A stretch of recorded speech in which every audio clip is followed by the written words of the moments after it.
Elle, since the moment we first met, I knew that you were the woman that I was meant to be standing in front of today.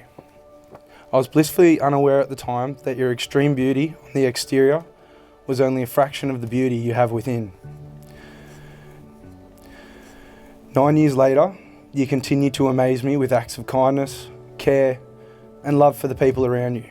And this makes me fall in love with you more each day. Right here,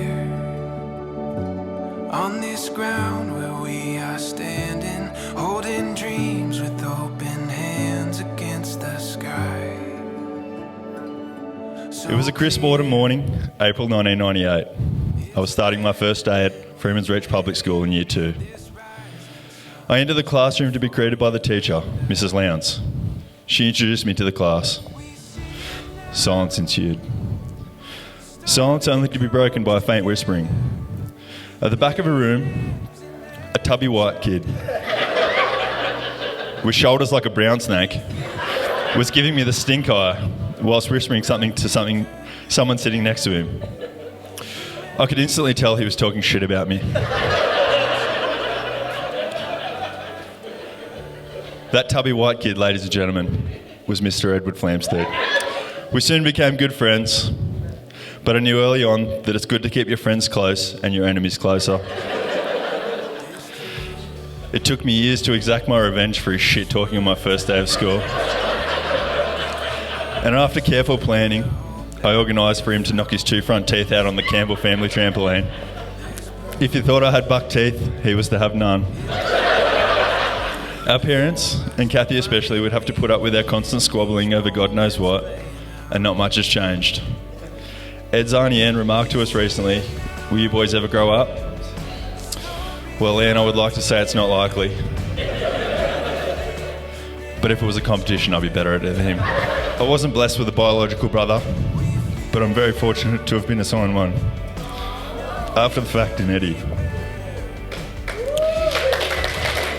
Some of you may find it hard to believe, but Elle was once a tomboyish country girl who would spend her days on the farm, riding her horses and zooming around on her quads.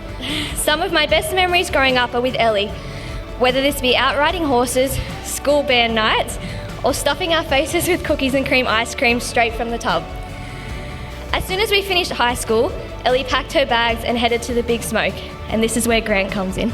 We met out partying one night and became joined at the hip.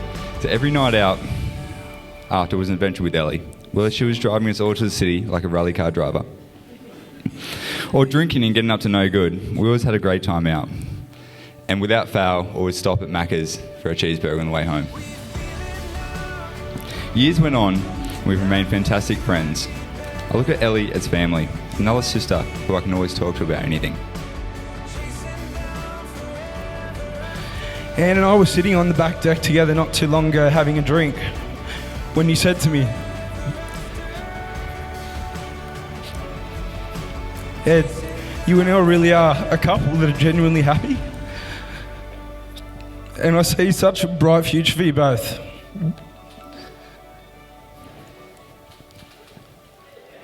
Your opinion has always meant so much to me.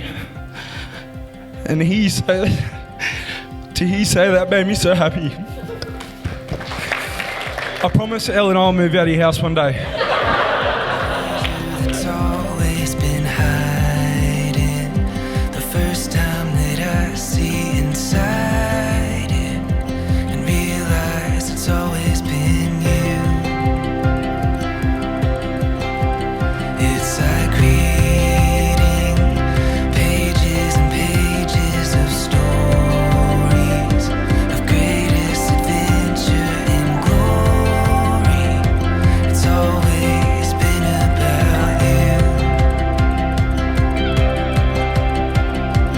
When I close my eyes, it's you I see. I wanna feel like this forever and catch my breath every time you stay. You're beautiful. Am I allowed to kiss you?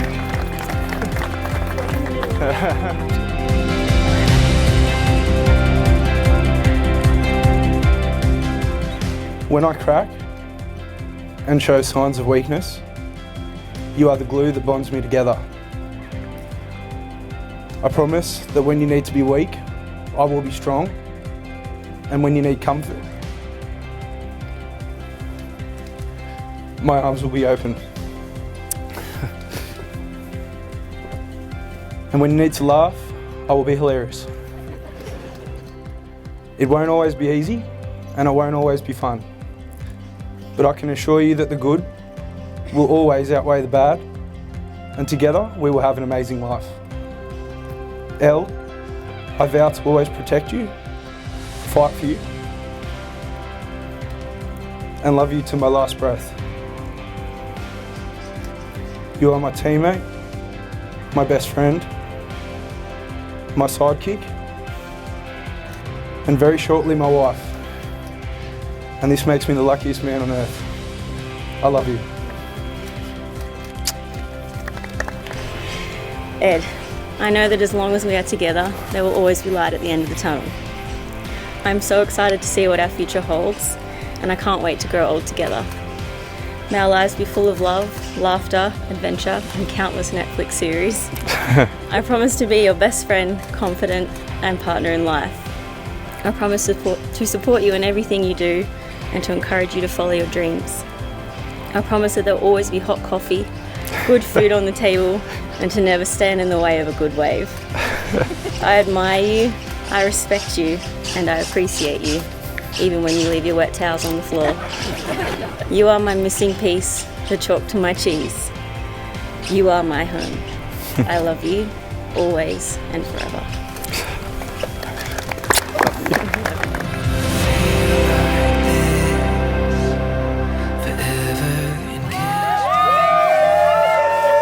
I have the greatest pleasure in announcing you as husband and wife. You may kiss. The newest Mr. and Mrs.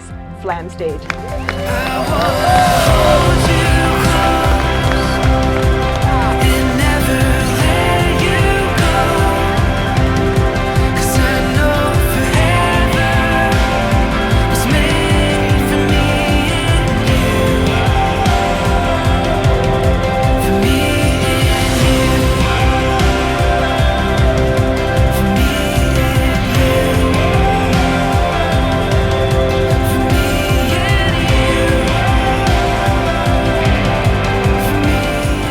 Everyone said the wait would be worth it, and they were right. Today has been the best day of my life. Down the aisle today, I was so full of emotion. It's probably obvious because I cried. Love, pride, gratitude, it all filled me. I promised to look at you and treat you with that same amount of emotion till we are grey and old. I'm the luckiest man in the world for calling you my wife, and I cannot wait to spend the rest of our lives together. I love you all.